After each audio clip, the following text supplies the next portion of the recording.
Shalom semua jemaat yang dikasih dimanapun kita berada. Berkat Tuhan selalu menyertai kita semua, amin. Dan sebelum kita mendengarkan perkongsian firman Tuhan, saya ingin mengajak semua jemaat untuk berdoa bersama-sama. Mari kita berdoa. Bapa kami yang berdalam kerajaan syurga, kami mengucap syukur untuk berkat perlindungan-Mu yang tidak pernah berkesudahan dalam hidup kami.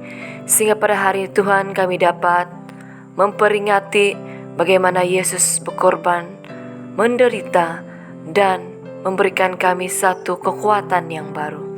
Bapa, bila Engkau yang berbicara untuk setiap pribadi kami, supaya melalui firman-Mu yang kami dengar, ia dapat memberkati kami semua. Dalam nama Yesus kami berdoa, amin. Jemaat yang terkasih, mari kita buka Alkitab di Markus pasal 14, bermula dari ayat 12 sehingga yang ke-31. Saya bacakan dalam terjemahan bahasa Indonesia di bawah tema Yesus makan Paskah dengan murid-muridnya. Penetapan perjamuan malam, Petrus akan menyangkal Yesus. Pada hari pertama dari hari raya roti tidak beragi, pada waktu orang menyembelih domba Paskah, murid-murid Yesus berkata kepadanya, "Ke tempat mana engkau kehendaki kami pergi untuk mempersiapkan perjamuan Paskah bagimu?" Lalu ia menyuruh 2 orang muridnya dengan pesan, "Pergilah ke kota, di sana kamu akan bertemu dengan seorang yang membawa kendi berisi air. Ikutilah dia dan katakanlah kepada pemilik rumah yang dimasukinya, 'Pesan Guru, di manakah ruangan yang disediakan bagiku untuk makan Paskah bersama-sama dengan murid-muridku?' Lalu orang itu akan menunjukkan kamu sebuah ruangan atas yang besar, yang sudah lengkap dan tersedia. Disitulah kamu akan mempersiapkan perjamuan Paskah untuk kita." Maka berangkatlah kedua murid itu, dan setibanya di kota, didapati mereka semua seperti yang dikatakan Yesus kepada mereka. Lalu mereka mempersiapkan Paskah. Setelah hari malam, datanglah Yesus bersama-sama dengan ke-12 muridnya itu. Ketika mereka duduk di situ dan sedang makan, Yesus berkata, "Aku berkata kepadamu, sesungguhnya seorang di antara kamu akan menyerahkan aku, yaitu dia yang makan dengan aku."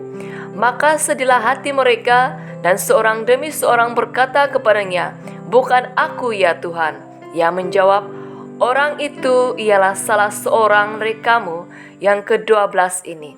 Dia yang mencelupkan roti ke dalam satu pinggan dengan aku. Anak manusia memang akan pergi sesuai dengan yang ada tertulis tentang dia. Akan tetapi celakalah orang yang olehnya anak manusia itu diserahkan. Adalah lebih baik bagi orang itu sekiranya ia tidak dilahirkan." Dan ketika Yesus dan murid-muridnya sedang makan, Yesus mengambil roti, mengucap berkat, memecah-mecahkannya, lalu memberikannya kepada mereka dan berkata, ambillah inilah tubuhku." Sesudah itu ia mengambil cawan, mengucap syukur, lalu memberikannya kepada mereka, dan mereka semuanya minum dari cawan itu, dan ia berkata kepada mereka, "Inilah darahku, darah perjanjian yang ditumpahkan bagi banyak orang. Aku berkata kepadamu, sesungguhnya aku tidak akan minum lagi hasil pokok anggur sampai pada hari aku meminumnya, yaitu hari yang baru dalam kerajaan Allah." Sesudah mereka menyanyikan nyanyian pujian, pergilah mereka ke Bukit Zaitun. Lalu Yesus berkata kepada mereka, "Kamu semua akan tergoncang imanmu, sebab ada tertulis, aku akan memukul gembala, dan domba-domba itu akan tercerai-berai. Akan tetapi sesudah aku bangkit, aku akan mendahului kamu ke Galilea." Kata Petrus kepadanya, "Biarpun mereka semua tergoncang imannya, aku tidak." Lalu kata Yesus kepadanya, "Aku berkata kepadamu, sesungguhnya pada hari ini, malam ini juga, sebelum ayam berkokok 2 kali, engkau telah menyangkal aku 3 kali." Tetapi dengan lebih bersungguh-sungguh, Petrus berkata, "Sungguh pun aku harus mati bersama-sama engkau, aku tidak akan menyangkal engkau." Semua yang lain pun berkata demikian juga. Jemaat yang terkasih, Tema kita pada hari ini ialah perjamuan Paskah dan pengkhianatan Yudas. Bagi bangsa Israel, mereka merayakan dua jenis perayaan pada setiap tahun, yaitu Hari Raya Roti Tidak Beragi dan Paskah, bagi memperingati kuasa pimpinan Tuhan yang telah menyelamatkan mereka dan membawa mereka keluar dari Mesir melalui pimpinan Musa. Perayaan ini ditetapkan oleh Tuhan kepada bangsa Israel. Maka pada zaman Yesus juga, Yesus merayakan Paskah bersama-sama dengan murid-muridnya. Dalam ayat 12 hingga 16 kita belajar bahwa murid-murid Yesus juga ingin mempersiapkan Paskah dan ingin menyambutnya. Lalu Yesus memberi petunjuk kepada muridnya di tempat di mana mereka akan gunakan untuk merayakan Paskah nanti. Murid-murid Yesus mematuhi kata-kata Yesus dan mendapati semua sudah tersedia tepat seperti yang Yesus katakan. Di sini kita belajar bahwa Yesus itu Maha Kuasa. Yesus tahu segala sesuatu sebelum hal itu terjadi. Amin. Dalam ayat yang ke-17 hingga ke-21 ini menyatakan di mana Yesus memberikan satu tanda amaran yang penting bagi murid-muridnya, di mana salah seorang daripada ke-12 muridnya akan mengkhianati dan menyerahkan Yesus kepada musuh-musuhnya. Mendengar hal itu, semua murid-murid Yesus menjadi sedih dan berkata, "Bukan aku, ya Tuhan." Namun bagi Yudas, dia tentu tidak merasa sedih pada ketika itu, karena sebelum Yesus berkata demikian, Yudas sudah terlebih dahulu bersepakat dengan imam-imam kepala agama untuk menyerahkan Yesus kepada mereka.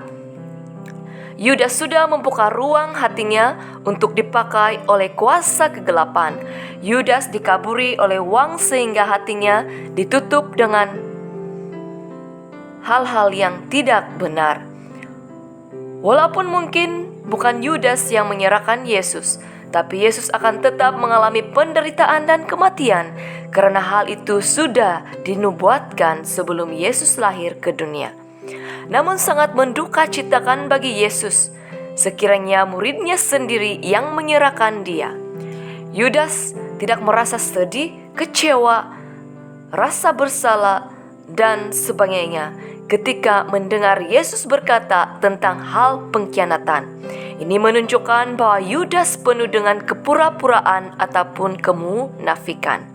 Jemaat yang terkasih, marilah kita belajar daripada hal ini untuk menjaga iman kita sebaik mungkin supaya tidak tergoda, tidak dicobai, dan tidak dikaburi dengan uang, harta, pangkat, dan kedudukan, sehingga kita menjual iman kita, menyangkal Tuhan, dan menjauh dari kasih Tuhan.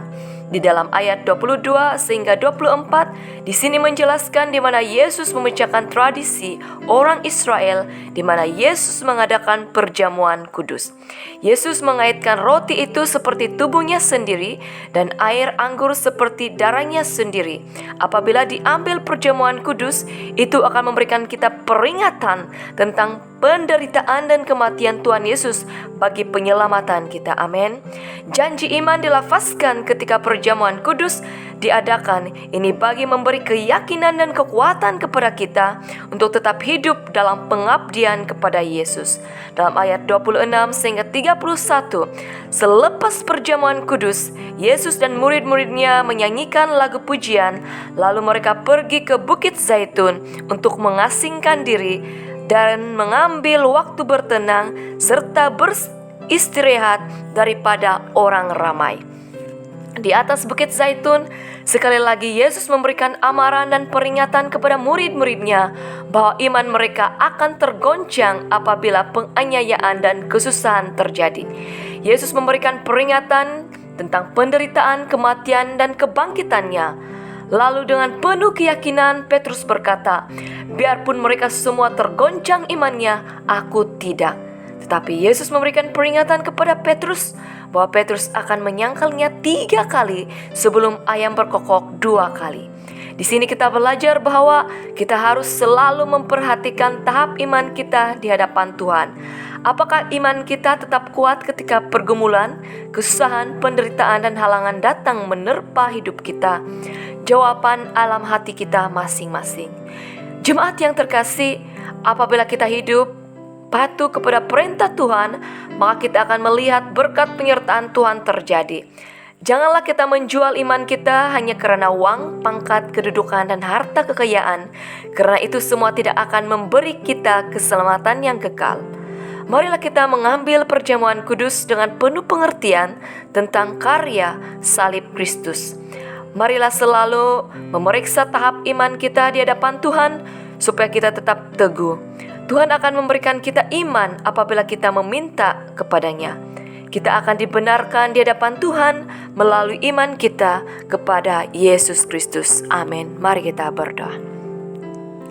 Bapa kami yang berada dalam kerajaan syurga, kami mengucap syukur ya Tuhan melalui firman-Mu yang telah kami dengar, di mana ini mengajar kami supaya kami tidak menjual iman kami dan membelakangi Engkau. Dan biarlah kami benar-benar menghayati karya penyelamatan dan penebusan yang Engkau telah berikan dan nyatakan untuk setiap pribadi kami, supaya kami menghargai dan bersyukur untuk segala berkat-Mu. Dan ajarilah kami Tuhan supaya kami tetap kuat dalam iman kami, supaya kami tidak menyangkal Engkau di dalam tindakan kami, dalam percakapan kami, dalam pemikiran dan hati kami. Tapi biarlah kami selalu dekat kepada Engkau. Biarlah melalui karya kematian Yesus Kristus itu dapat memberikan kami satu jaminan bahwa Yesus mati untuk kami dan Yesus bangkit untuk memberikan kami kemerdekaan yang benar. Terima kasih Bapa, dalam nama Yesus Kristus kami ucap syukur dan berdoa. Amin. Salam kasih dari saya, Pastor Felianivo.